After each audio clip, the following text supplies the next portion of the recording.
Great. Oh, I'm also saying hello in the chat box. Yeah.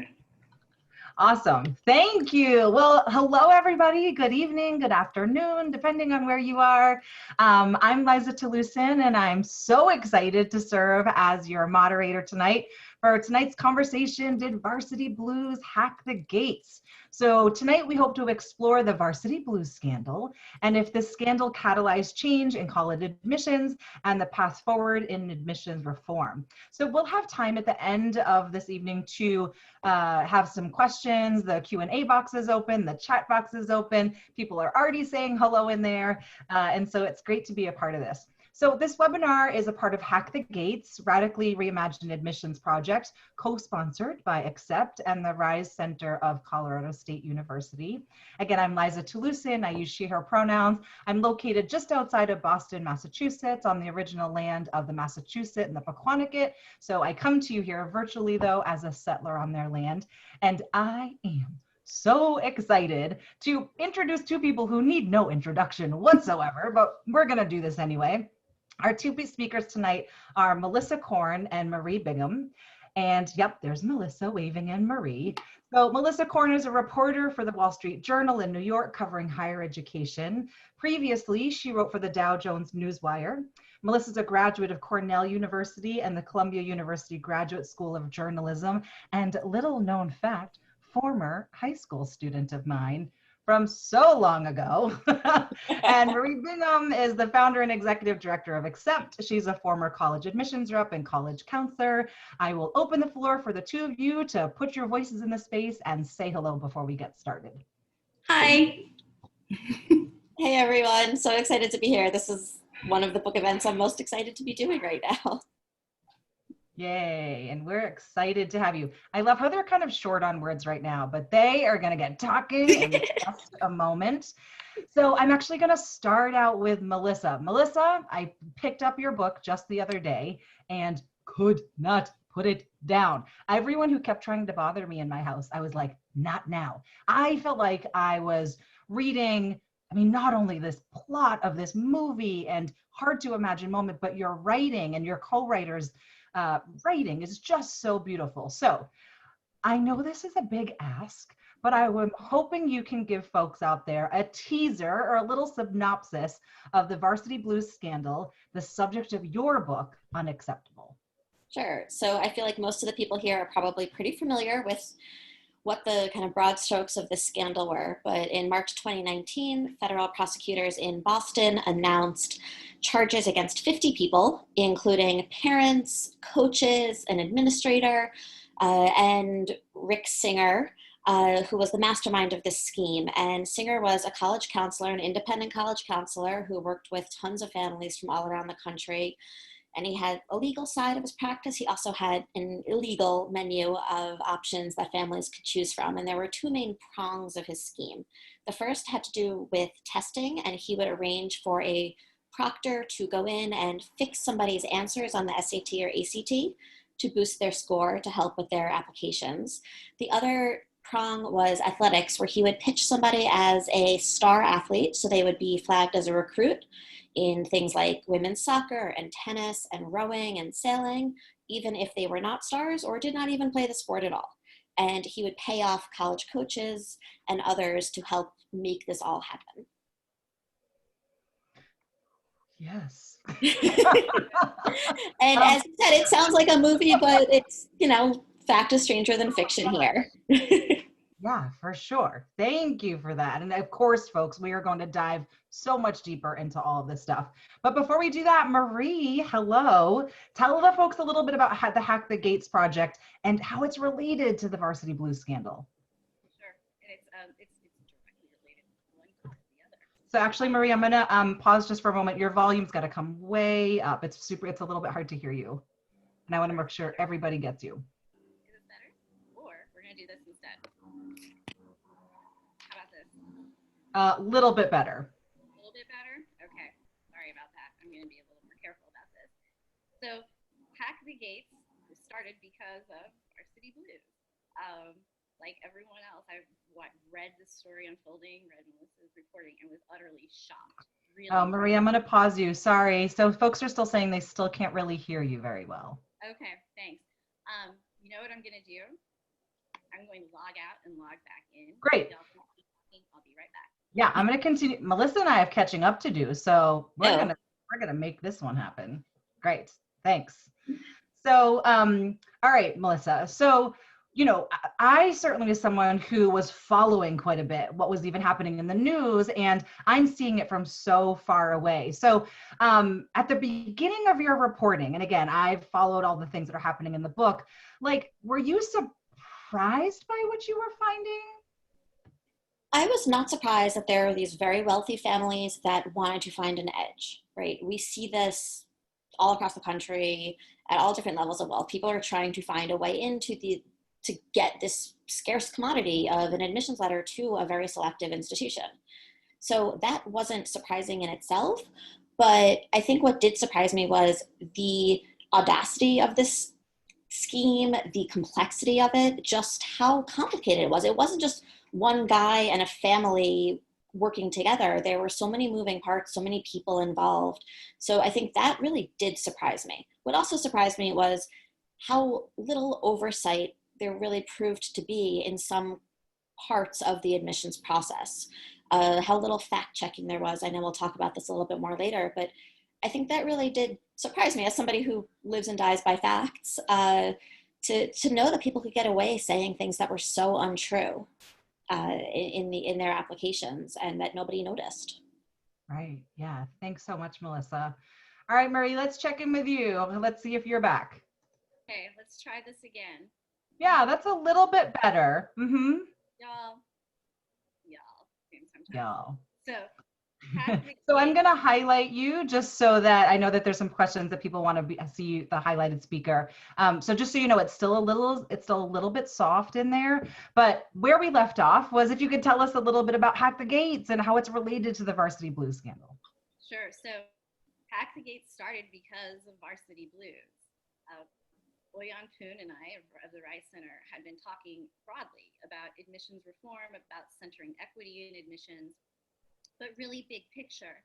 And this story broke, and like all good things, Oyan texted me, and that's how it started. So she texted me late at night, the day the story broke, and said, "Hey, what could somebody do here?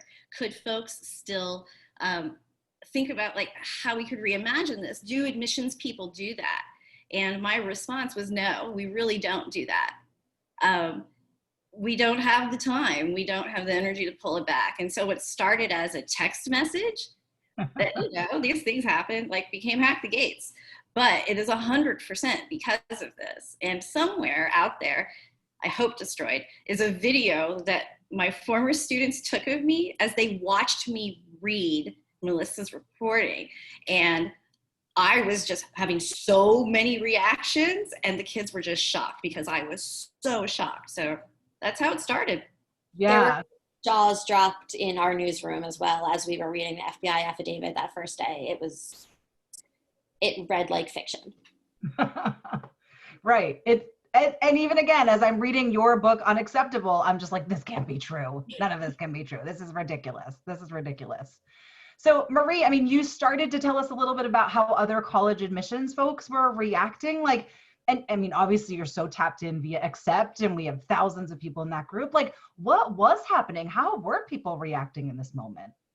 Oh my gosh, I think it was that initial, are you kidding? We all had that exact same reaction. I think too, the reaction that followed almost immediately was one almost of relief, because this didn't involve admissions folks. This didn't involve those of us in the offices. This didn't involve college counselors. If anything, we were the firewall to say, hey, something seems wrong. Like as the story unfolded, that became clear that as professionals, we weren't the folks at fault here.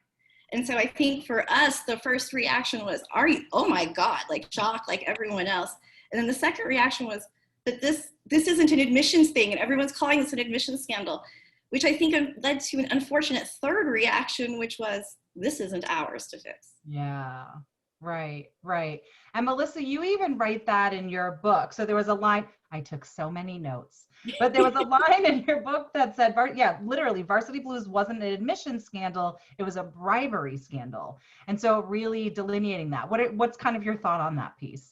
Right. So when I went to the NACAC conference last fall in Louisville, there was that refrain of, this isn't an admissions scandal. None of our people were charged.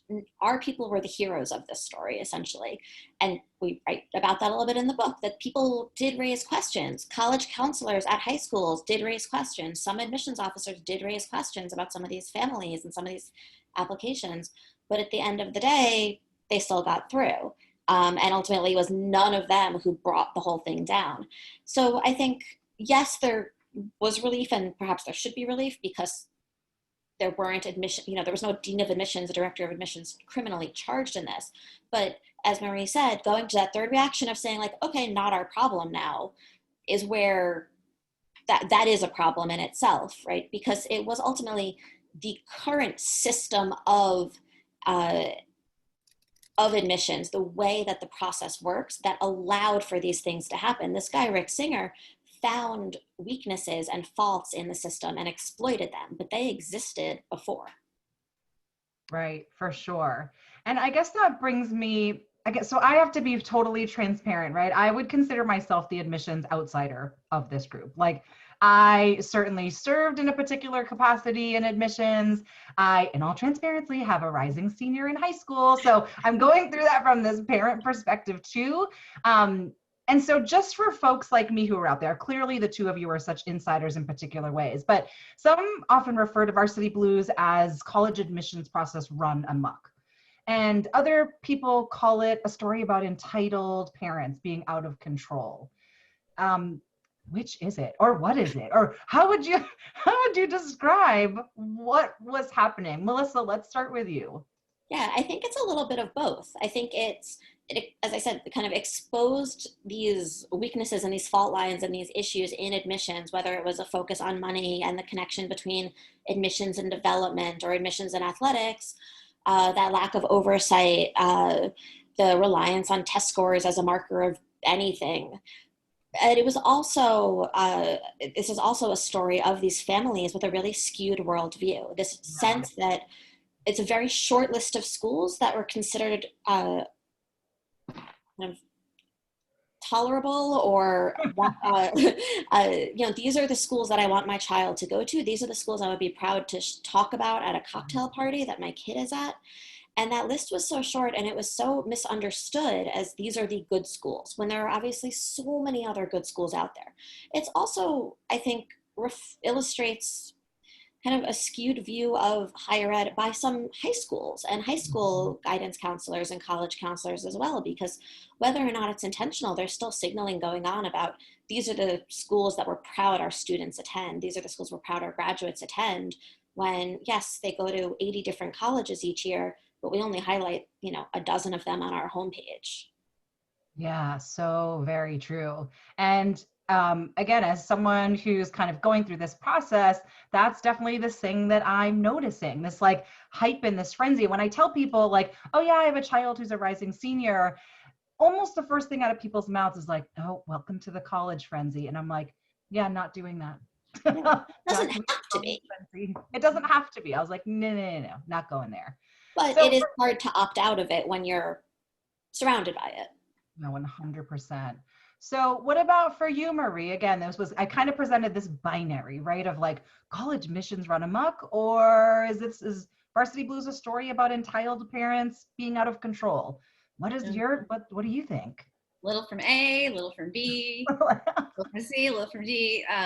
One of my mentors in college counseling and admissions is Steve Singer from Horace Mann School in New York, who held me by the hand and taught me how to do this job when I was, first in admissions. And he said something to me that still rings true when he said, nothing makes the wealthy and entitled feel poor and without privilege as much as the college admissions process.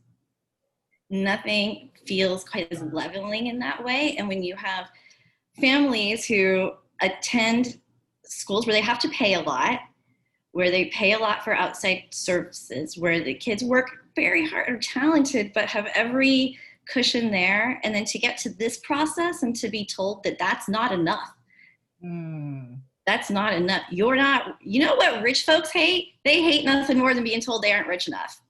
Mm-hmm. And when you find out that your pledged gift of $500,000 ain't gonna cut it, but maybe 20 million, that's identity destroying in some ways. Right. And so I think that it's a little from A, a little from B, and all kinds of other things. But that entitlement and that sense that there are, 10 places, 20 places, I think that drove a lot of this. Yeah. And I think, Melissa, that's what you had written in your book too. That was so interesting. This piece about the frenzy. So a lot of parents who are like, oh, actually, my kid's like just fine. Like we're going to be just fine. But then I think you wrote about this piece that, then you have the parent who goes to Starbucks and they see all the brochures and all the kind of prep that are laid out on the coffee counter. And immediately they start to go, oh, we're not doing that. Oh, wait a minute, are we actually behind? When for so many of these parents, they are way ahead of Right. this game, and that frenzy that it created. Right. They've already given their kid every advantage, right? They're sending them to a school with an amazing counselor to student ratio. The counselors understand the process, have connections to colleges, really are able to help guide the student as is, the intended role there. They have given these kids private coaching in whatever sport they're playing and whatever instrument they're playing. They've sent them off on trips. They've given them these expansive experiences. And yet once they see, oh wait, so-and-so down the street is doing that too, or, oh goodness, we didn't even think to send them to Rwanda for the summer. We sent them to Guatemala instead. Is that not, big enough? Is that not bold enough? We better step up our game. And it is this feeding frenzy. And people talk to people, parents from prior years. You hear that cautionary tale of that kid who didn't get in anywhere, even though they did everything right. And then it starts to build on itself. And then, students who had applied to so many schools one year, that next year's class learns about that and learns that they didn't get in anywhere, or they only got into their safety school. They want to apply to more school, and you see that volume rise, and it builds on itself. And it is this frenzy. It's this fierce competition. It brings out, in some cases, really the worst in some of the families, often the parents more so than the kids. Yeah. It really is, so much of this was driven by the parents. Yeah. And that was really clear, I think, in Unacceptable, the ways in which parents were trying to do right by their children in so many ways, but that it didn't really work out that way. So I'm going to stay with you, Melissa, just for a moment. In all transparency, as you know, I worked at an independent school. I have most of my relationships right now are independent school, but my own children go to public school. And that was actually a choice that my partner and I had made.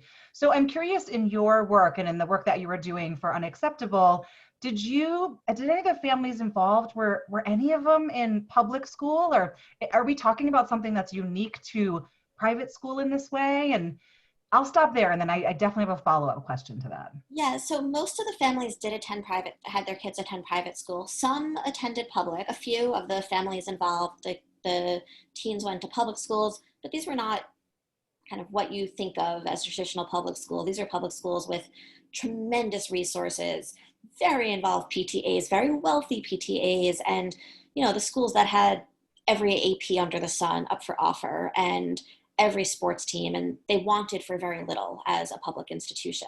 So in kind of most other settings, they would seem like a private school, and these are schools where people would move there to go to this public Right. school.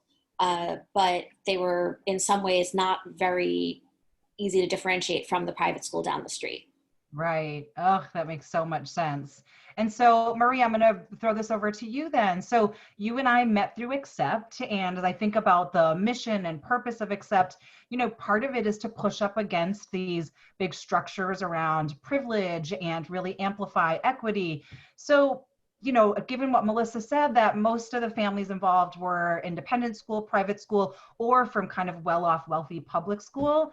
I mean, here you go, friend. Like, what does this say about opportunity hoarding among the privileged? I mean, it says everything about them, right? It's exactly what Melissa said. These were students who had every possible advantage stepping into this, who then felt extremely unadvantaged. They had to create a new advantage, and they had to do it in a duplicitous way. And you know, the whole point that every parent made in this, that I just want the best for my child, Right. as if that is then the excuse that wipes out absolutely everything. But what's not spoken, but what is said in parentheses afterward, implied afterward, is, which means I'm going to take away options from your child. Right. And again, that opportunity hoarding, right? Like, and I'm right now thinking about opportunity hoarding through the lens of SATs and ACTs. There are very, very, very, very few places that are still asking for those scores. The few that are forcing these kids into taking tests everywhere, but who's offering them? You know, who's getting them? Families that can register, families that can get a visa to another country, take it. I mean, it's ridiculous. But that opportunity hoarding means that someone's not going to get that spot. And so I think this whole thing was just opportunity hoarding writ large. Right, for sure, for sure. And again, I think about this piece, and again, I'll speak as someone who's going through this process, like, you know, as a family with relative means, and then with children in public school, the oldest is at that point where they're talking about the SATs. And of course, I'm like, wait, stop. All of my friends have said their schools aren't requiring them. But we're in that, I mean, even as like an educated person, as a scholar in higher education, whenever I put my parent hat on, though, like reason falls out the window. And so like Melissa, I have nothing in common with the families from this group. And I have so much in common as a parent, right? This like this desire to want to, as you just mentioned, Marie, do right by them or do the best for them or not want to see them fall behind. Like there's all this stuff around me being an equity practitioner that just flies out the window sometimes when I think about this parent piece. So I guess, Melissa, that's my question for you then, as you think about this fraudulent behavior that happened. And I appreciate in the book, you talk about some of the parents didn't really see it as fraudulent. They were like, isn't this just what we do? Like, what do you think this says about some of the inequities that Varsity Blues exposed to the general public? I think, you know, we talk about privilege. I think there's this great sense of entitlement that a lot of these families had. Like, well, my kid and I have gotten everything we've ever wanted thus far. This is our birthright in some way, or this is my kid's birthright, or it is my duty as a parent to give this to my child. Yeah. So I think Marie already said so much about the kind of opportunity hoarding. I think this is college admissions at highly selective schools is a zero-sum game. If one person gets in, another does not. They're not growing the class size to accommodate all of the tremendously qualified applicants. And we go into in a chapter in the book about some of the students who missed out, who lost out, who didn't even think to apply to USC. It was so far off the radar. They never thought USC would look at them. They never looked at USC. I'm using USC as an example here because one of the students, his picture was used to get someone else into USC. But it goes, you know, it's the same story at so many other institutions, at Stanford or any Ivy League school. You never even think that it's, you know, something you could even try for, so why bother? Yet these other students, they and their parents were just kind of, it's that school or bust from a very early stage, and without real consideration for who else wasn't getting in if they were. Yeah. Ugh. So this is like bringing me back to when I worked at a high school. And as you know, and Marie, you're going to be able to pull from this from your experience, as you talk about this zero-sum game, Melissa, that if you get in, someone else doesn't get in. One of the things that we often hear in the high schools around, I don't know, February, is like, oh, wait a minute. So that kid of color got in, but I didn't get in. So therefore, the school admissions practices must be racist. So Maria, I see you laughing and smiling, probably from trauma. But like, in what ways do you see this connection around Varsity Blues and some of our conversations around race and affirmative action and misperceptions about how people get into colleges? To be very honest with you, December and April, when I still worked in a high school, were my least favorite times of year because of just the heightened emotions. But what I hated most of all was that when kids of color received good news, how much toxicity and vitriol would come from it. Right. And these could be kids, I mean, I'm thinking of, like, for example, one young man at a school who had been at this school since pre-K, with all of his friends, was a class leader, was valedictorian all the way through, got into one of those schools, and it immediately was, well, it's because he's Black. And it's like, y'all have had 14 years with this kid. And okay, let's have the conversation. You got in because you're rich. You got in because, well, frankly, because you're white and you had every advantage of that. You got in because. And it's infuriating to me how everyone seems to think it's okay to point the finger and give the finger to race in terms of this. But we almost look at those families that are development cases that essentially buy their way in with admiration, because we've decided that wealth and meritocracy go hand in hand, that wealth is something, you know, to be admired in that way. And so I hate that so much. And one of my favorite moments was when a student of color got into one of those schools and was getting those crap messages, and he just flat out said, it's because my family's rich and we gave a lot of money. He just owned that, and it shut his peers up really fast, because they were like, oh yeah, me too. I think, and you know, for anybody who doubts the reality of this, who has not experienced this either with their own students or, you know, in their own social circles, this concern by some students that they're at a disadvantage because they're white is so real. And I've gotten reader emails after stories. I shared one with Liza and Marie just the other day, but in our preparation for this, but people saying, you know, or it's often a parent writing, sometimes it's the teen themselves writing, saying, you know, I'm at a disadvantage, or I was discriminated against because I was white. I had one email that just stands out in my mind from a young man. He was at the time, I think, a junior in high school in Florida, and says, how can I make my application be less white? How can I come across as less white? Because I don't want that to hurt me in the admissions process. Right. And that, you know, you're an upper middle class kid from somewhere in suburban Florida, and you are white. And first of all, you can't hide who you are. You shouldn't try to hide who you are. And second of all, to think that you are at a disadvantage because of those biographical details is truly astonishing. It really struck me and stuck with me. When all you really have to do is just look at the demographic makeup of every one of these colleges, and all of them. So yeah, like, how can you look at those numbers and say, I'm at a disadvantage because I'm white, when it almost every one of these places, it's over half white. I mean, it's absurd. Right. Or when you have as many students who are legacy and athletes and like development cases as you do any student of color combined. I mean, the numbers, as you say, they speak for themselves there. Yeah.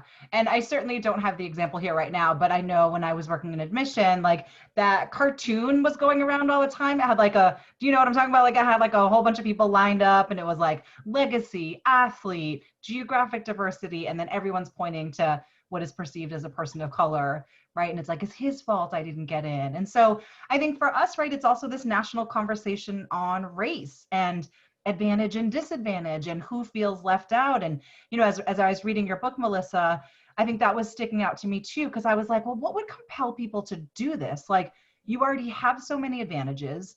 Why do you need more? Like, why do you need this next leg up? And I think you made it really clear in your book too, that for some people, it was that piece. Well, I'm white. Well, I'm a male. Like, I am at a super disadvantage. So how could I possibly get in? And I have to say, as someone I've had a career in higher education, and I used to run a multicultural center, and at the start of every year, my job was to like reach out to students of color to say, hey, welcome. I'm so glad you're here. How can we be of service? So it wasn't this kind of checks and balances that we're kind of hearing about now. It was really just a welcoming moment. And the number of people who would check off Native American, and when they come to my office, and I'd be like, oh my gosh, it's so great for you to be here. Like, we have these different supports. And they're like, well, I don't know why I'm here. And I'm like, oh, well, you checked off Native American. So just want to make sure you have, and they're like, yeah, I'm not Native American. And that was it. There was no follow-up. There was no conversation. So I guess to me, and Melissa, I'll point this question to you. It speaks a little bit to these holes, right? So as the scandal unfolded, it became clear that Rick Singer and his clients were exploiting these holes in the admissions system. There was broad outcry for admissions reform to remove the side doors. When I saw the term side doors, I was like, oh my gosh, like what is this, right? That he claims he was using to open for his clients. So it's been about a year at this point. Many of the major players have been sentenced, and I'm in the Boston area, so I see the news pretty quickly. But let's explore what's happened in admission since then. So for both of you, but we'll start with Melissa. Did Varsity Blues change college admissions? And Maria, I'll ask you, like, did it hack the gates? So what now? So the short answer is no, it didn't change the system. I think it brought to light some things that a lot of people already knew were a little bit broken or needed a good look. Some schools, in the immediate aftermath of the scandal, some schools came out and said, we will do more to verify material and applications. We will do some spot checks. We will do some audits. We will make sure that somebody who got in as a recruited athlete actually joins the team. And if they don't, they'll have to answer some serious questions. We even saw some high schools say, we're going to do a weekend to verify what our students are putting on their applications, knowing that it doesn't look very good for a high school if their students are all lying about information. Yeah. But at the end of the day, admissions officers, the volume of applications is extraordinary at some of these schools, right. And you don't have 45 minutes to, very meaningfully and casually and intentionally look through every word and Google the heck out of somebody and check whether they were vice president or actually president of some club or how many hours they worked at that nursing home. You just kind of have to take their word for it. And there's still so much trust baked into the system, and that hasn't gone away. And, in kind of some naive way, like, that's great, that's really sweet. But at the same time, it means that there are people who can and will continue to game that system and put lies down and check off that box as Native American when they're not, or when they have a very tenuous connection to some group that they think will give them some sort of advantage.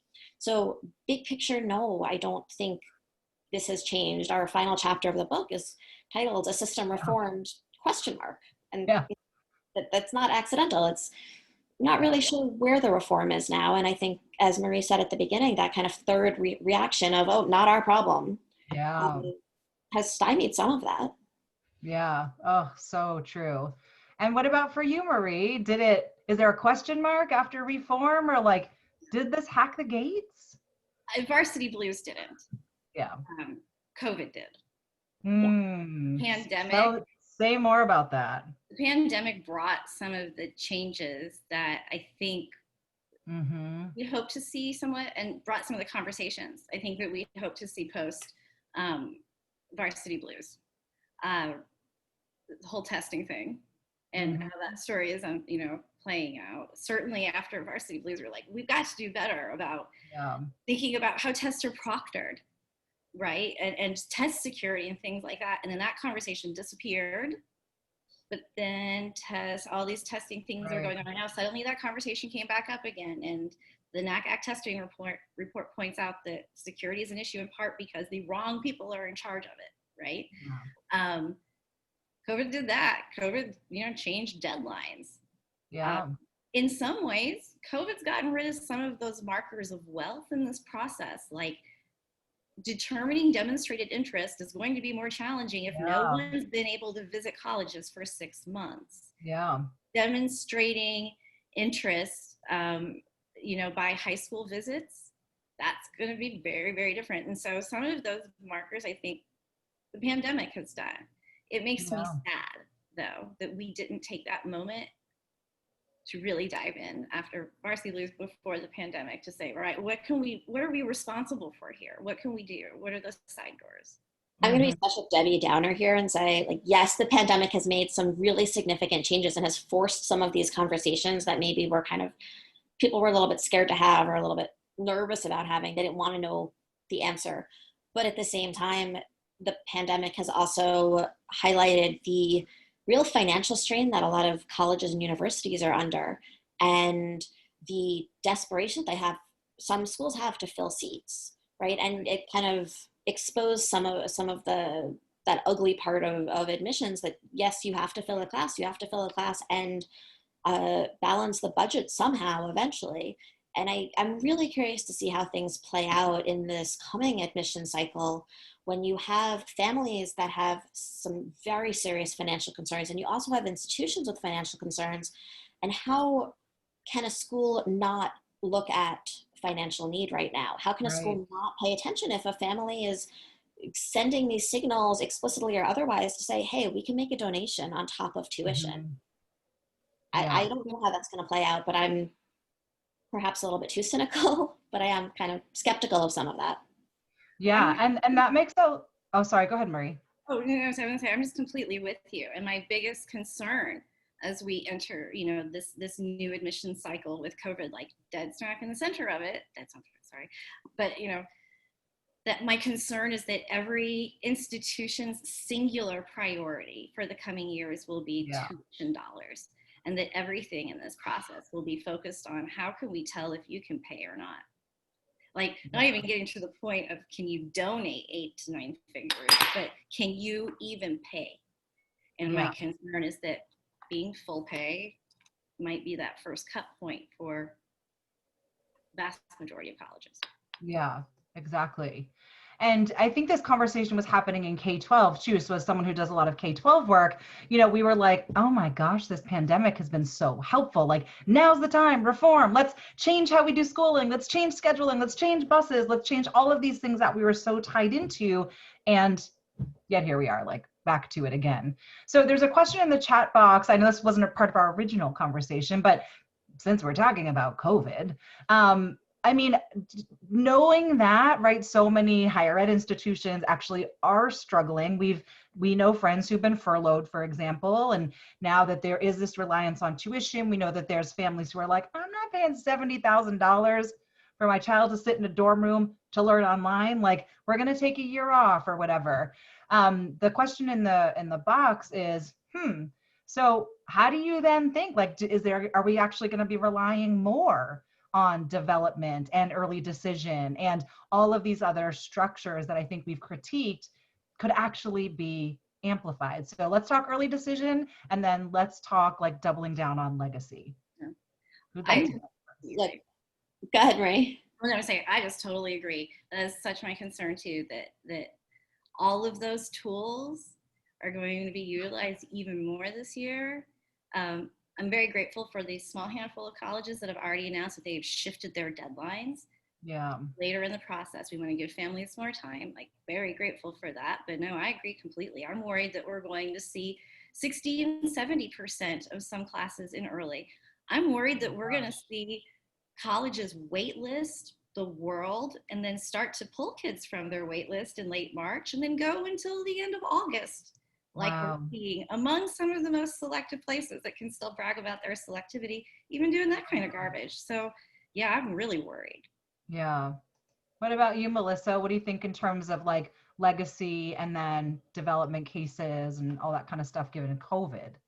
Yeah, I think it's, if you can't see demonstrated interest by students coming to Right. campus for their tours, well, if you're the kid of somebody who went to a certain institution and you've been dressing in those clothes since you were a baby, and that is the only school as a college, like that kind of serves as demonstrated interest in a way.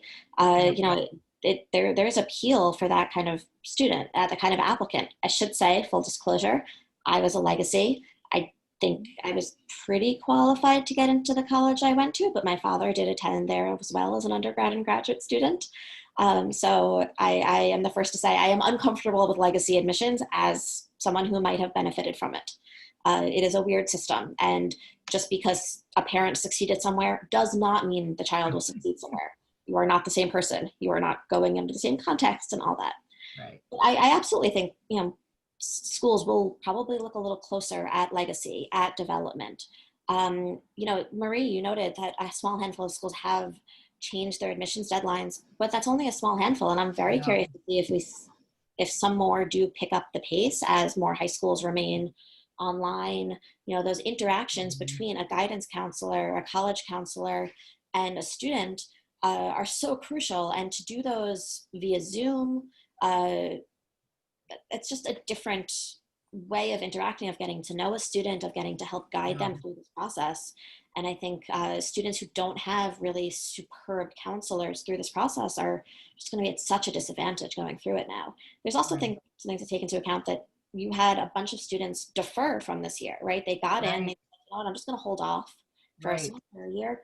So if they're now taking spots next year already, those are locked in. Are people fighting for even fewer spots at these few highly selective institutions? Again, there's so many other very good schools out there, but at the end of the day, the frenzy is around that small sliver of institutions. Right. All right, so let's talk about that frenzy. And someone had written us something in the chat box about this. So when we talk about reform, there's like a lot of reform, and it's not just controlled by the colleges. There's a whole market out there. And the person in the chat box, Melissa, was like, isn't the Wall Street Journal part of this too, in terms of media and numbers and the top 10 or the top 50, and this hyper frenzy around what are the 15, 20, 30 schools that people find acceptable to say that your child went to. So as you even think about, is it possible to reform rankings and people's obsession with them, and how that informs and impacts our choices to apply or share in that same kind of space? So Marie, let's go with you as someone who is advising on the high school side about this media and feeding frenzy of the top 10, 15, 20 schools that everybody wants to be at. It's so frustrating. It's so frustrating, right? I mean, 4,000-ish great colleges in this country, that not everyone needs the exact same thing. Not everyone needs what U.S. News and World Report values, right? That we've lost that conversation by saying, like, here's this tool that is owned by this company, right? Now, all that said too, like, I think part of the reason I was so excited to do this conversation with Melissa is I think she's one of those fantastic journalists who doesn't focus on just those. She sees a different big picture. And I've talked with many fantastic journalists who have said, but this is what my audience wants, or this is who reads this. And that conversation, I think, has led to some change. So on one hand, I agree with the comment that, media focus can sometimes be problematic, but my pushback to that is that as practitioners, our job is to, in some ways, be public facing and to say, hey, Melissa, that's a really interesting story about that kid who's at Stanford, but why don't you go down the street to USF, and there are students doing this exact same thing too. So I think a part of our role in the public space is to give that feedback and give and take, and to share those stories so that journalists can see there's so much that's going on out there. And I think that's been one of the things that I've thoroughly enjoyed, but also, like I said, working with like Melissa on this, like I did that in part because I knew she's not that person. So it is a challenge for us to write about schools that aren't in that deemed by whomever top tier, right? I'm going to be very honest. One of the reasons I love covering higher ed is that people went to college, aspire to go to college, have kids in college, are paying off their loans, hire people from college. Like, everyone has a connection to college, but what they view as college is often quite different from what another reader views as college. And it isn't always easy to write about USF versus just Stanford. And we joke that, when Harvard sneezes, we all scramble to write about it. And it is true. I get a lot of leeway in my coverage. I don't get to make all of the decisions myself. I am not the editor-in-chief. I am not, the U.S. News editor. I am a reporter who answers to other people. I push hard to try to write about a range of schools. And no matter what the story is, we try to have a range of voices in those. Can we do better? Absolutely. I'd say every journalist at every major media outlet can and tries to do better, and tries to get that more diverse view, different types of schools that are 4-year schools, 2-year schools, using kind of old terminology, universities, community colleges, commuter schools, residential institutions, all of that. A few years ago, I did a piece of college students aren't who you think. And I think it was my effort at public service journalism for my readers to remind them that not everybody goes to school when they're 18 on the from the bank of mom and dad. And that is a tough sell. It is a tough explanation. To be clear, the Journal does do college rankings. They look a little different than US News. They look a lot more at outcomes than inputs. They have kind of value added measures. I have been involved in some of the early discussions of methodology years ago. I do contribute to the reporting package around them, which is coming out in a few weeks.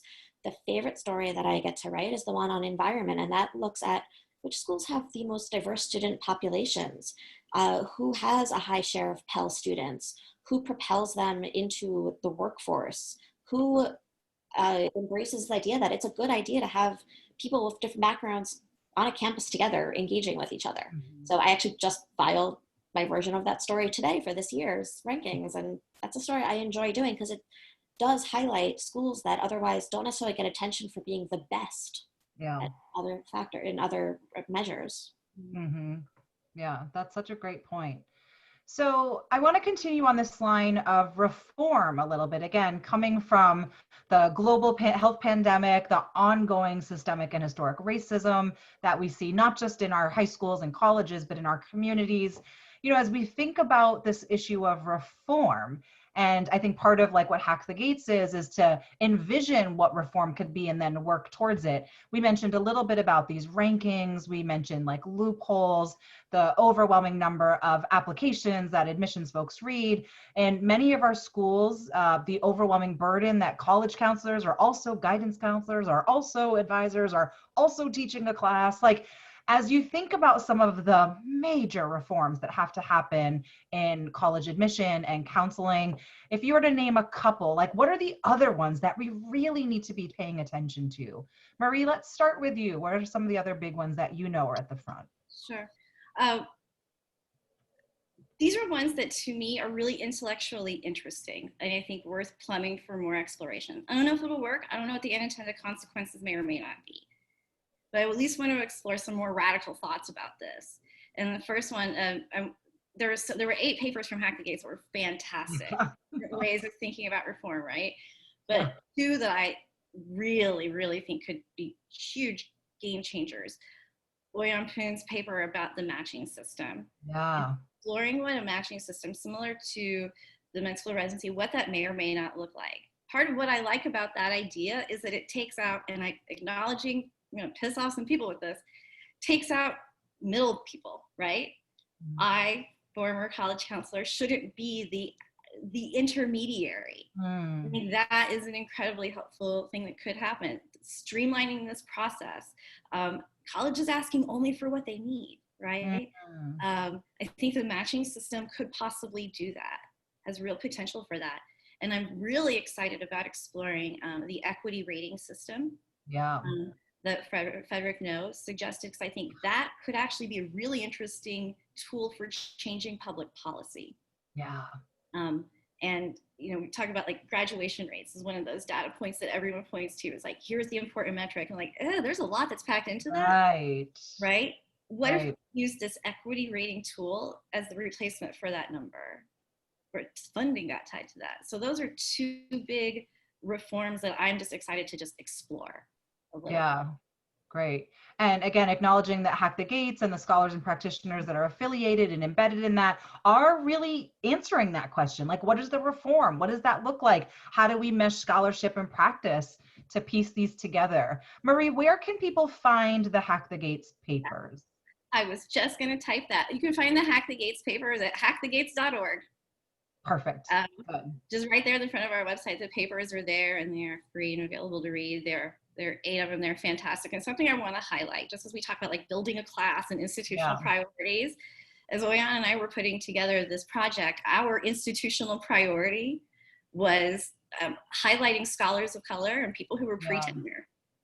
And nothing I hate more than when you go to a conference or whatever, hiring, and they say, oh, we just couldn't find the people. Of our 8 scholars who wrote, 10 are people of color. Yeah. None of them from any of these fancy pants institutions, many pre-tenure, 2 still PhD candidates, and they're writing this amazing kick-ass stuff. They're out there, and they're not hard to find. Mm-hmm. So that's my side. Good, yeah, thank you. And again, thanks to the work of the scholars and practitioners who are involved in that. And so, Melissa, what do you think? What are, there's so many, but as you think about like, man, if we could just get these reforms through, something major would feel different or change. Yeah, so last fall I got to do a story. It was the cover of the Wall Street Journal weekend review section. I think it was 10 or 14. I don't remember exactly how many recommendations of ways to fix college admissions. And the goal was, what are ways that admissions could be more equitable, more fair, more transparent, less stressful for everyone involved. And I know some people who are tuning in today actually helped me with that story. Hi there. And it was things that have now come to fruition, like getting rid of standardized tests. The match example came up, and it's fascinating, and I want to keep pursuing that, and I want to find some little universe where they try it other than medical school and see how it works, and can it really work in something where I think one of the challenges for the match system is you have schools that are looking for different things from students, and students that are looking for different things from schools, and that's a little bit different than what we have in residency match. It's just a slightly kind of, somebody could, I'm sure, write the computer code for it, but it's just more multivariable, if you will. The other thing I think could stand to have some reform is admissions for athletes. So the role of athletics in admissions. Does being a standout goalie or point guard really mean that you're that much more qualified or should attend an institution more than someone else who's really qualified and maybe was president of the debate club and devoted all this time and energy? They don't get a separate track for admissions, but at many schools the athletes do. And why is that? And is it really, especially at these schools where they're not going to go on to professional careers in that sport. It is a collegiate kind of occupation for them. Yeah, thanks so much for that. And again, in your book, you were writing about how there's kind of this hype over, and there's regulations around like Division I and Division II, but ways in which we are also seeing kind of these exchanges at Division III schools for athletes, and those big questions around like most of those students don't go on to like pro careers. And so what is that exchange as we think about this athletic recruiting system and the ways in which Singer was kind of working some of those angles? So the two of you shared aspects of reform, which is so helpful, both from the scholarly perspective and in conjunction with the practitioner's perspective.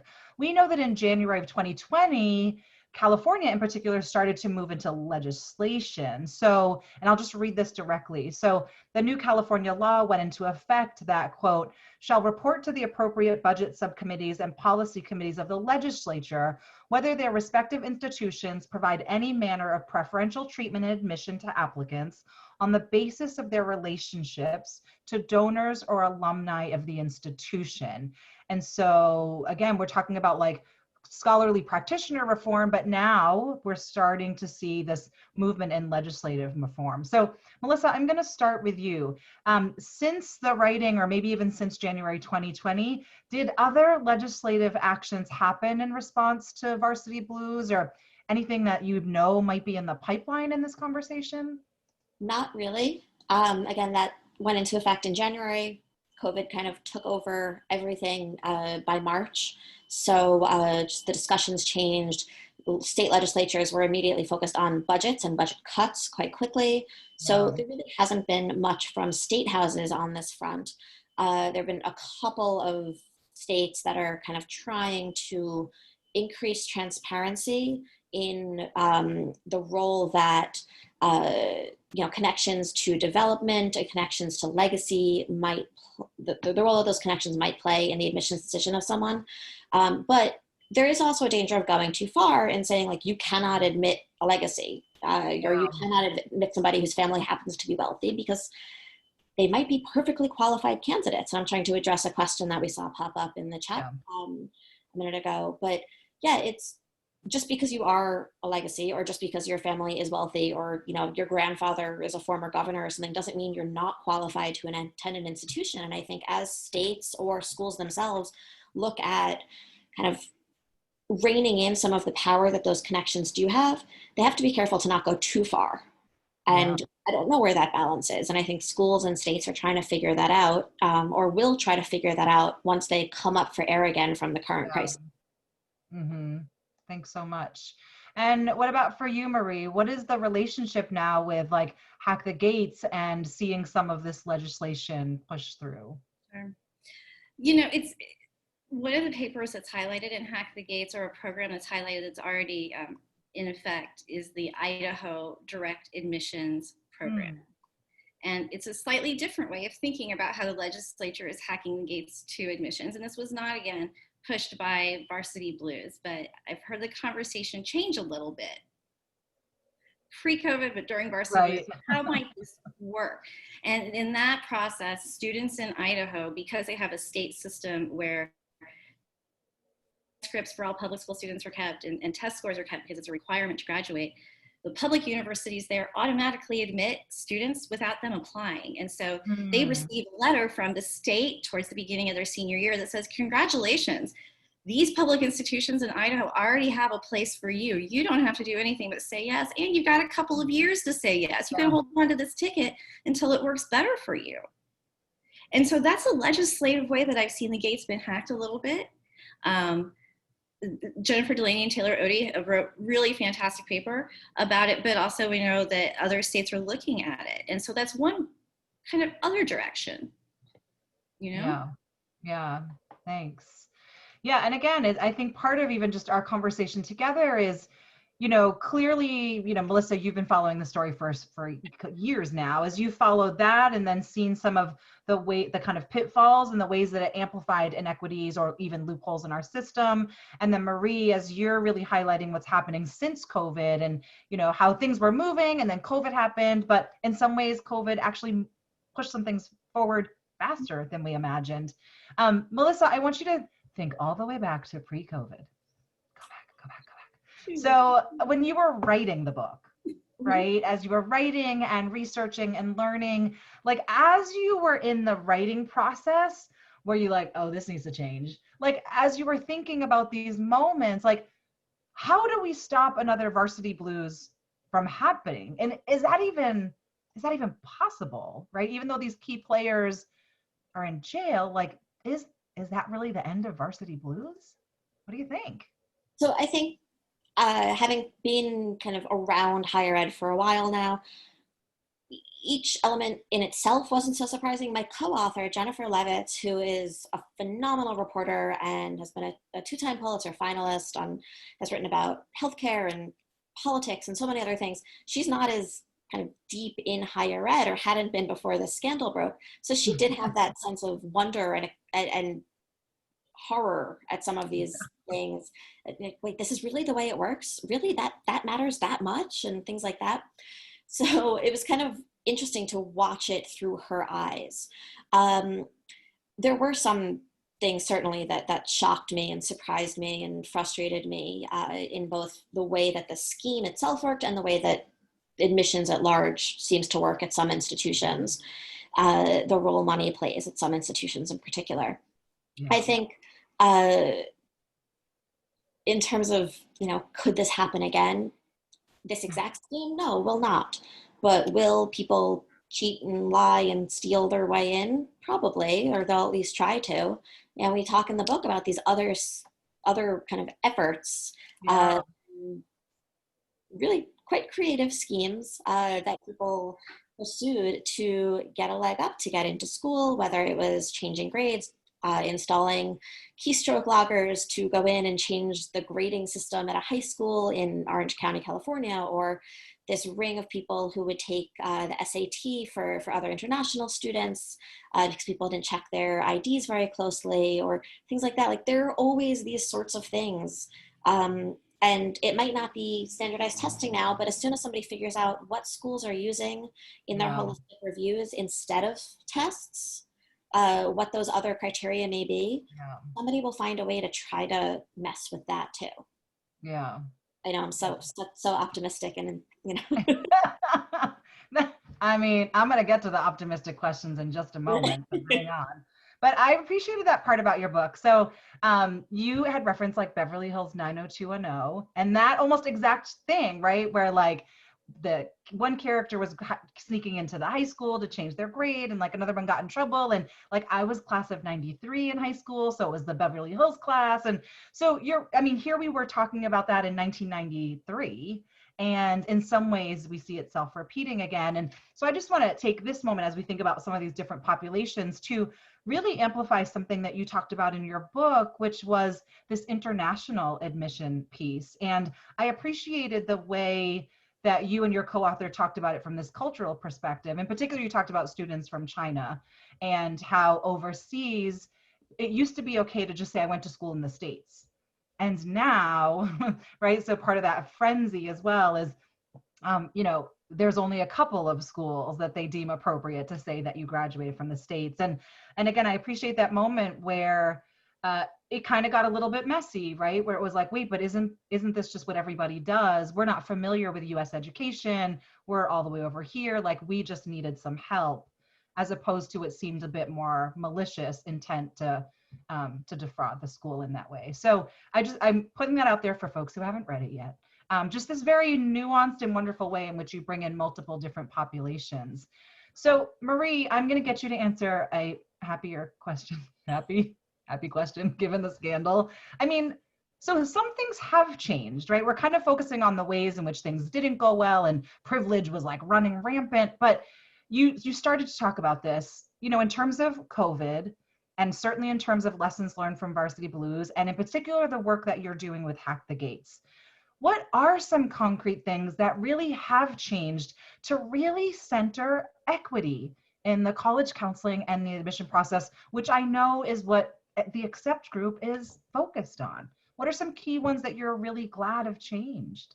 I mean, I think we're trying, right? And I think I accept, but even more than that, broadly, the profession has been trying to remove these inequities as long as I've been in, 25-ish years. We've all been trying. I think what's really different now is that collective work together, whether it's an Accept or within Hack the Gates or because of Varsity Blues, there's that collective voice now of people who are able to say broadly, yeah, we're not doing this right. Like, having a collective voice. I think you see that within the movement to get rid of testing or to go test agnostic or whatever right now. Is that collective voice of saying, hey, we all need to do this. I think that to me has been one of the most exciting things, is seeing the collective voice, but also so there is a weird unspoken current of competition amongst all of us, right, within this. And too often in admissions, we don't talk about this strategy or that strategy because then you're giving away a secret. I feel like that's slipping. Yeah. I feel like folks are in the profession are finally understanding, when we all do better, we all do better. More importantly, our students do better, our culture does better, our society, our democracy does better. And so I think that's one of the things that is changing in very recent times, is a much more openness within the profession of people sharing ideas of how to center students and how to center equity. Sharing tactics that work, sharing data that backs it up. That's been very exciting. Mm-hmm, mm-hmm. And what about on the other end? So again, I worked in the higher ed side, and I worked both in admission, but also in like multicultural student support. And, one of the things that we used to get frustrated about from an equity perspective is, well, all of these colleges are bringing in students of color, but not thinking about retention. So it's not recruitment and retention, it's just recruitment. Can you, Marie, I'll start with you, and then Melissa, I'll have you chime into this one. Like, can you talk a little bit about whether you've seen that kind of model disrupted around, well, let's just get the students of color here, to heck with what happens with them when they get here? I mean, I think that's changing. I don't think we've gotten it right still. Yeah. And think about this, like going back to some points that we talked about earlier, white families feeling like their places have been taken from them, that sense of entitlement, when even though we look at the demographics and know that they're doing just fine, right? Mm-hmm. When we look at demographics of schools and the amount of students who are low income is extremely low. Like, you can get them in the world of admissions, but what happens once they are there is a community-wide issue. Yeah. And so as long as we continue to have, I don't want to say a sense of tokenism, but as long as we are okay with incremental changes in admissions, we're going to constantly have problems with our campus cultures. Yeah. Constantly. When the majority are people who feel like that spot was their birthright, right, that anyone who doesn't look like them is taking something from them, you will always feel like a visitor or someone who's not welcome at all. And so we have to fix that. Yeah. And I think the overall call for racial justice and equity and a reckoning in higher education is helping to contribute to how we're looking at structures, right? And not just personal experience or personal contribution, but what kind of structures are in play. Melissa, I mean, I follow you all the time on Twitter. And I'm always like, don't read the comments, Liza, don't read the comments. But as you, I mean, as you know, you also get stuck in some of the like affirmative action conversations in higher education. And, you know, that surfaced again a couple of weeks ago as we think about Yale and just the ongoing ripple that's happened with Harvard. I mean, clearly affirmative action is a place where many of us have been talking about reform and how we do this and community education. So are there some things that you've noticed post Varsity Blues or during COVID that you're really paying attention to as a journalist regarding affirmative action? So I've followed for the last few years the American Talent Initiative, which is a group of now, I think it's more than 130 colleges and universities that have fairly strong outcomes, graduation rates, that are seeking to increase the share of low-income students Pell-eligible students who are actually getting to and through college. And, you know, they've got that first part.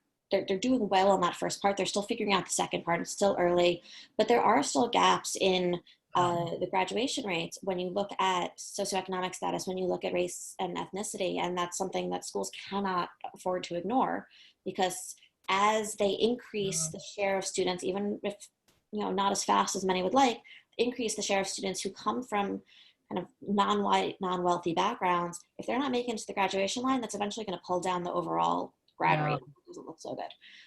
In terms of changes since Varsity Blues or since COVID, one of the things that I'm following closely and follow closely each spring is how schools announce their admitted class.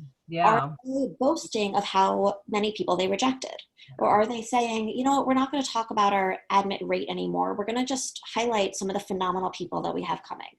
You know, we're going to make you do the math. And yes, people can still easily do the math and then say, you know, Harvard admitted X percent versus Y percent last year, but make it a little bit harder and not highlight that as the most important thing about their admissions.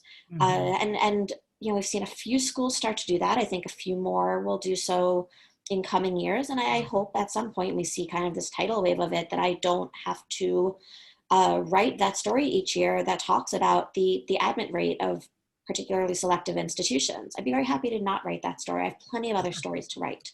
So hopefully at some point in the next few years, I will say, watching this avalanche of news on testing and being test optional or test agnostic or test question mark or test neutral or whatever term you want to use. And there were so many variations, and we had a lot of fun on Twitter with that for sure.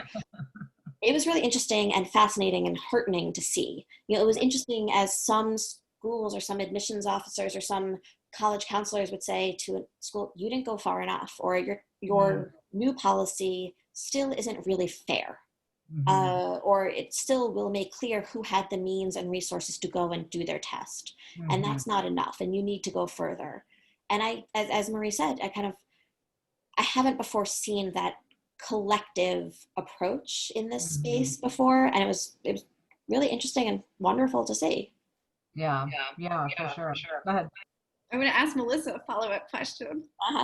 And this was something that Oyan and I talked about earlier today.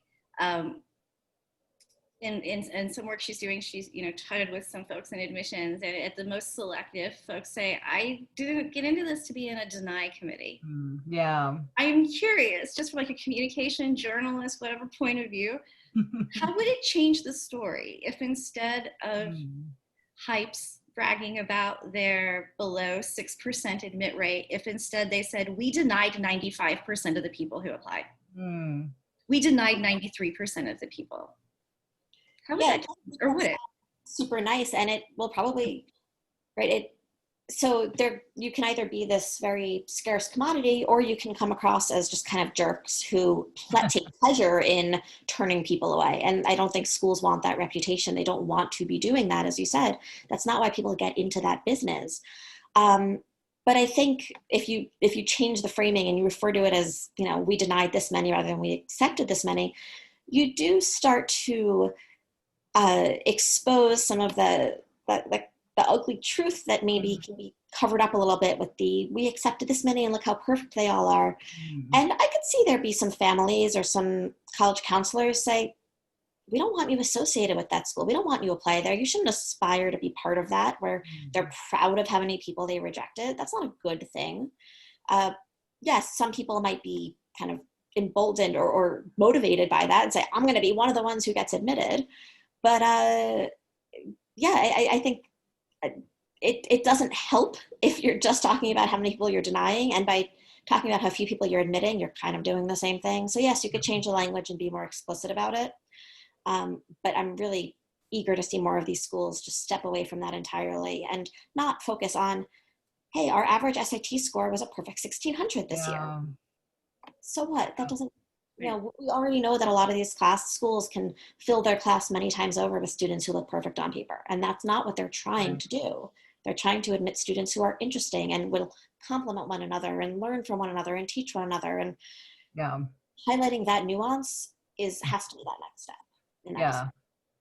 But isn't that so funny? Because that's exactly what we hear on the ground, which is, but wait a minute, I got better test scores and better grades and have more extracurriculars and numbers than that student of color. Like, it is racist. That's why I didn't get in. And it's like, I think people really misunderstand that admissions officers and universities are looking to create this rounded class, right? Because you're right, we could just go cutoff score, here it is, and you could fill your entire class, but that's not the practice of this. So I want to stay on the test question just for another moment. Again, transparency. I have a rising college student. So I think, Marie, one of the things I kept following and accept was that pressure, right? There was like a couple weeks of pressure where people were like, who else is going test optional? There was this great peer moment. And so I appreciate that probably the majority of folks on this call signed up because they're affiliated or somehow with admission or college counseling. But could you just tell folks a little bit, like, how would test optional admissions, would it hurt or help inequity in this process? I think sometimes people get kind of confused about what this means and what it looks like. Sure. Well, I think they get confused about what it means because we're not clear as a profession, and every institution is a little bit different. And so we use this language in this broad sweeping global way, but we never acknowledge that how other folks use this language is really different. We've talked about legacy a lot. Colleges don't count legacy the same way from college to college, right? We talked about first gen. Who's defined as that is different from college to college. Right. What test optional versus test agnostic versus test flexible versus we need it, maybe not, is so different from college to college that I don't blame folks for not understanding it. So in the most broad sweeping terms, test optional is, in theory, if you have scores and you want to send them, cool, we'll look at them. If you don't want us to use scores, cool, we won't look at them. The ... And the right. questions for everyone afterwards is, but what happens if I don't send scores? Will high scores help me if I send you scores, and will it hurt me? Right. And there's no sense of what that actually means. And how will it affect financial aid? Are you using scores in scholarship discussions? Because some schools, they won't use them in the admissions process, but they do come into play. So you darn well better include them if you want to be considered for that scholarship. Right. We're going to talk about a huge inequity. Here I am in Louisiana, where we have a statewide tuition granting scholarship that is not means tested and is on test scores and GPAs, and that has not been updated. We don't have a lot of testing going on, standardized testing in Louisiana, or frankly COVID testing in Louisiana right now. And so if you're a kid who needs that money to go to one of your public institutions, that's really, really bad. So I thank you for that point. Like test optional, whatever, might mean something for admissions, but might not mean same for aid or scholarships or special programs or honors programs. Then you have test blind / test agnostic. I think we're all as a profession trying to figure out better language for that. And that's, we're not going to look at scores, period. Don't send them. They're not going to show up on a reader sheet. Just don't do it. And then if a school doesn't consider test scores, like truly doesn't, what else are they considering? Are they then weighing more heavily, well, how many APs did the student take? Well, what if that student's at a high school that really doesn't offer very many? Are they going to be hurt by that now? I think these are obviously questions that schools themselves are asking and trying to figure out in real time as we go through this admissions cycle. But I think, from what I hear from so many readers, so many families, like, what does this mean? How do I apply? Please be my college counselor. And I explained that's definitely not my job. I did not go to school for that. I am not, that you have somebody to do that, hopefully. And if not, I can help guide you towards some groups that can. But I think communicating what else is filling in those spots if standardized test scores are not, being as open and honest with families and prospects about that, and saying, okay, we're not going to count demonstrated interest, but we actually are going to check how many times you log into your student portal. Like, be open about that as well. Nobody knows how to do this right now, and they're looking for answers, whatever way a school can give some of them. I would agree. And then, I put this out there because I know that we have decision-making professionals on the call with us tonight, right? Like Heel Bellow and Dr. Dominique Baker wrote about this in Hack Paper, something that we've been talking about a lot. If colleges are saying right now, what do we replace the scores with? You are asking the wrong question. Yeah, great point. You're absolutely asking the wrong question, because what you're saying is, we have a crappy tool. What's the other crappy tool? Right, good point. Right? So instead, I think it's colleges, ask yourself what exactly you think you're getting out of the testing. Be transparent and honest about it. And then look at the tools you have that are better predictors of that. And my big push for testing right now goes beyond, I don't care if you're test optional, whatever. The statement I really think colleges need to be making at this moment is no testing administered during this pandemic is going to be looked at by a single college. Yeah. Not a single one, because the garbage that people are going through, the hoops that students are jumping through, the really crappy things that schools can do to get off list testing only for their students. There's so much crap that's going on right now that any of this testing is giving at this time, you'll need us to say that you won't look at it. Yeah. Yeah. I think schools could also do a better job, frankly, explaining what holistic means, right? This is part of the baked into the conversation of what admissions is about, but so many families, so many applicants still don't quite understand what holistic means, and how schools actually do look at a range of factors and not just test scores and grades when they're weighing who's going to get in, who's going to be waitlisted or rejected. And I think just having that conversation and defining those terms goes such a long way, and people not feeling like they got the short end come at decision day. Yeah, very true. And I think, again, as have I mentioned, I have a rising college student 17 times. Okay, so this other question about tests, right? So, clearly we're talking about standardized testing, SATs, ACTs, but, one of the things that happened during the pandemic in particular was around AP testing. And so, as you know, for some schools, that's about credits, that translates into other things. For students who are thinking about, I can only afford this many years, and for some colleges that give particular credit. For some populations, that's a really big deal. For others, it's no, everybody takes the AP. It's just kind of what we do here. And so, as you probably know, even that testing was super different this year, and the disparity even with preparation. So, as we think about these other aspects of testing, are there other things, Marie, I'll start with you, that in particular just have got to go? Not only for this admission cycle, but as you're let's just how do we really hack the gate? What is this pie in the sky hack that you're thinking of? I'm going to talk for just a hot second about the testing, and then tell you my pie in the sky hack that I have really been sitting with for a little bit now. I think one thing that we all really need to do with regards to standardized testing is, as citizens, as taxpayers, we need to examine our state's relationships with College Board and ACT. Nice. We need to really question those things, because some of those states where the public system is adamantly not getting rid of test scores are ones where, hey, they have a lot of contracts with the state about departing tests or requirements to take AP scores. And so I think we all need to look very, very carefully at how our taxpayers' dollars are being spent on inequitable testing, because it's a lot, especially in some of these very large states like Texas. My pie in the sky hack is that as a culture, as a society, that we actually shift everything so that we support education as a lifelong journey. Mm-hmm. That college isn't just 18 to 22, which isn't the truth right now, but the system is set up, that structure is set up, that funding is set up, that we have childcare, that we have ways to learn that are honored and are important throughout our lifetimes, that we don't assume that it stops at a certain place. Because I think so many of these really inequitable systems are based on that idea. That college is this amount of time and then you go. And then yet we say you should learn forever, but our system doesn't allow that. Yeah, right. Thanks. What about you, Melissa? What's your pie in the sky hack the gates to make admissions more equitable?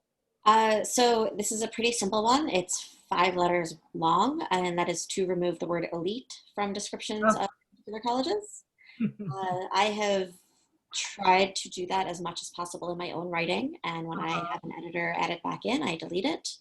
I have urged colleagues to delete it from their writing. I have urged counterparts at other publications to delete it, because saying that something is elite doesn't make it better. Let's be clear. This is, a more selective institution, which just means that it doesn't mean that it's a better school. It means that it just rejects a larger share of applicants, and that doesn't tell us that much of anything about how good the school actually is. So that is, a small hack, but one that I think does start to help change the narrative around what a good school is. And also, rankings are extremely problematic, and it is above my pay grade, unfortunately, to decide to get rid of them, I say very awkwardly, but really rethink what it is you're trying to rank when you're doing a ranking. Because the best school for Johnny is not the best school for Jimmy. And we say this in the book, but at some point it's not a ranking of a school, it's also a ranking of who goes to that school. That family's better because their kid goes to that school that's ranked in the top 10 rather than the top 20. And what the heck does that even mean? Right. Yeah. At the very beginning of my college counseling career, so I worked in admissions at Washington U for 7-8 years. My first year as a school counselor at an independent school in New York City, because why not? Had a really, really rough fall. And was enjoying time with my parents, and I was kvetching about all this stuff, and they said, I can't believe this is happening. I can't believe these parents are behaving this way. And my mother had very much a knee-jerk reaction. Well, parents just want the best for their kids. And my father said that's not true. My father goes, we don't want what's best for our kids. We want to look like the best parents possible to the outside world. Oh, it's so true. And the easiest way to quantify that in this world is the bumper sticker that you put on your car of where your kids attend school. No. He's like, that is the fastest shorthand. He's like, and I was like, well, that's one of the more interesting and honest conversations I ever had with my dad. But he was like, we don't want what's best for our kids. We want what makes us look best as parents. And that bumper sticker is shorthand. Yeah. I don't have children. Just it's true. And like Melissa, that's a line that you have in your book too, Rich, which is the question was posed, wouldn't you do almost anything for your kid if you had the means? Right. And that was like this driving question in there. I was reading your book. I was like, my family was over and I was like writing it and everyone's like, what are you doing? And I'm like, I'm reading this book. And as I was trying to describe what was happening, and my family are people of color, I was trying to describe like, oh my gosh, like, look what these rich people did. And the response from one of my family members was like, well, I mean, if we were that rich, do you think we would do it? And I'm like, no. And I was like, but can I think about that for a second? Like, it's just, I can't even, I'm not close enough to even perceive that, but I didn't have a like, oh, heck no, I wouldn't do it. I was like, let me think about that for, no. And that's one of the really challenging parts that I had in reporting and writing this book was like, as much as I hate to admit it, I could relate to some of these parents in some way. I couldn't relate to the lengths to which they went to help their kids. I couldn't relate to the like staging the teen in a pool in water polo gear that you just bought off of Amazon. But I could relate to the, I think I want what's best for my kid. I want to be a successful parent. And I don't always know how to do that. And I am an insecure parent and I rely on outside experts. And sure, I have my, pile of parenting books and guidance. And, when it comes time, I've got a picture of my daughter over my shoulder here, I see. But when she's of age, like, what will I do when she's ready to go to college. You know, today she walked out of my house wearing a Cornell t-shirt. She chooses her own clothes, but there was a Cornell t-shirt in her drawer because my dad buys them for her. I have opted out of buying any sort of collegiate gear for my child at this point. But you know, do I want her to go to the school I went to? Sure. Do I want to go to a school that she'd be happy at and thrive at? Yes. And I know that.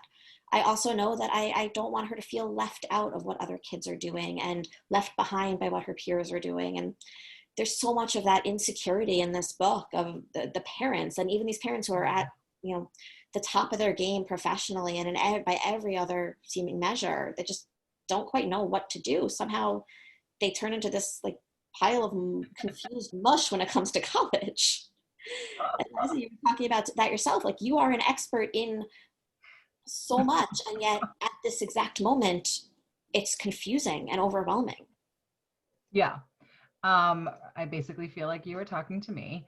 So yes, I mean, so again, not only have I worked in admission, but I've worked in kind of counseling and guidance. I've been a senior advisor, like I've done all this stuff. And, you know, I kind of roll deep with a lot of the people that you were mentioning, Marie. And yet as a parent, I'm like, I don't know crap. So there is this aspect of like, code switching in a particular way, but like in the worst of the ways, which is like, I can't switch in this space. And so I'm going to ask, as in our final little piece here, because basically I'm asking for a friend, AKA me, knowing that I think there's people on this call like me too, who are knee deep in this work, very familiar, but also when we kind of switch hats, we're like, different priorities. You know, I'll just say real quick, as my kid is heading off, you know, she was like, aren't you like sad that I'm leaving for college? And I was like, no, I worked 24 years in higher education. Like, I'm psyched for you to meet your RD and your RA and to be on hall council and to be head of student government and to sing in an a cappella group, like all of these things, right? So I'm like, no, go to college. We first have to get you there though. So Marie, I'm going to start with you. As you think about, again, some of the folks on this call who are either practitioners or maybe like me in the process, like what would you tell me? Like, what advice would you give people as we seek to work from a disruptive space, while also this tension of like, I really want what's good for my kid. Like, I don't want to be left behind. So start with Marie. Melissa, I'm coming for you next. All right, give it to me. I would start, Liza, by telling you have 700 friends and accept. So you've got a lot of resource on hand of folks who can say, honey, it's going to be okay, right? But second, I think one of the ways to kind of work through that sense of being overwhelmed and, oh my God, there's so much, and where we have to get this exactly right, honestly, is to take the pressure off, like by not engaging in the myth that these 4 years of undergraduate education will be the best 4 years of your life. That is the only thing that matters. Like, these are 4 years. Yeah. 4. And it will be impactful and informative and wonderful friendships and memories and terrible relationships and terrible memories, but it's only 4 years. And I think part of that stress and pressure that I feel from students, from parents, from anyone engaged in this is that sense of, if we get it wrong, we're losing these best 4 years. Well, I mean, I'm 47 and I would have been really super bummed if I peaked at 22. Yeah. Hey. You know? So yes, true life right there. Not really advice, but that's just thought. So helpful. And now, Melissa, given that you were really steeped in the research on your book, I mean, I see the 2 copies on the bookshelf. Y'all go get Melissa's book, Unacceptable. I could not put it down. So, I mean, you've seen up close, Melissa, and you mentioned that you have a little one as well, but you've seen up close this like parent desire to do right, to do best, to do what you need to for your child, and then also where that led people. So what advice would you give my friend and all these people that are watching in this last minute? I'd say this is advice for the parents going through it and also the college counselors who are helping in this process is listen to the teens more, listen to the applicant more. One of the most heartbreaking kind of scenes, I think, of this whole scandal, and we detail it in the book, is when this one student asked his dad, like, why didn't you believe Yeah. me? Oh, Why didn't you think I could do this on my own? And did you really mean it when you were telling me that you were proud of me all the way through high school? And then you went and did this to me. heartbreaking. Um, you know, one of the kind of strangest things about this whole thing was most of these students whose parents were caught up in criminally charged would have been fine. They would have found their path. And maybe it wasn't the path that mom and dad wanted. For some it was, but they Right. would have been okay. And I think remembering who's actually the one going to college at the end of all of this and starting that part of their journey, right? College isn't the end, it's the beginning of the next chapter, and add your cliche here. But trusting that the students can be okay, that they're resilient, that if they do get rejected from their dream school, they will survive. I did.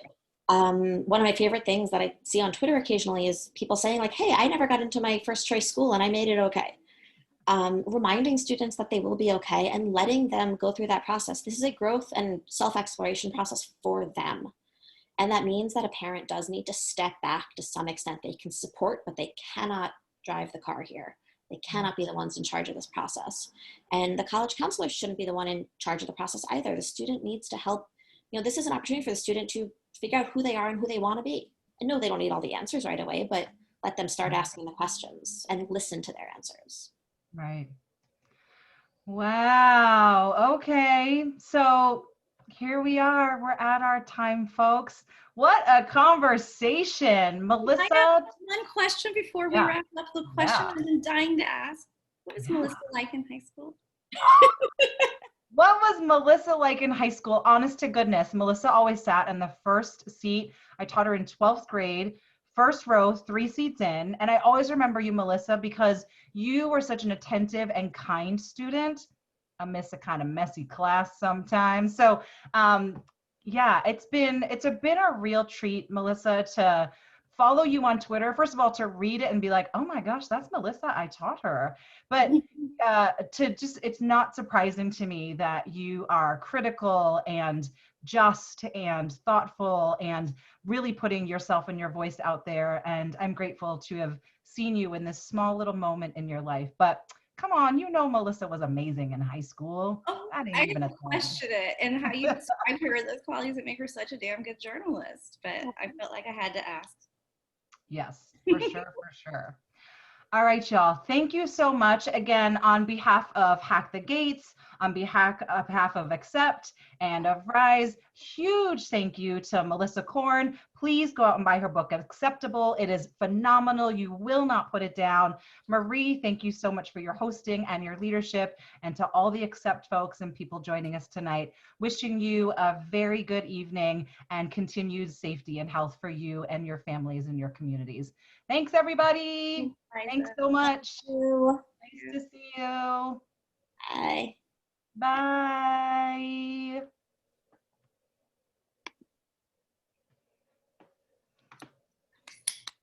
Yay. I'm going to stop the recording. Okay.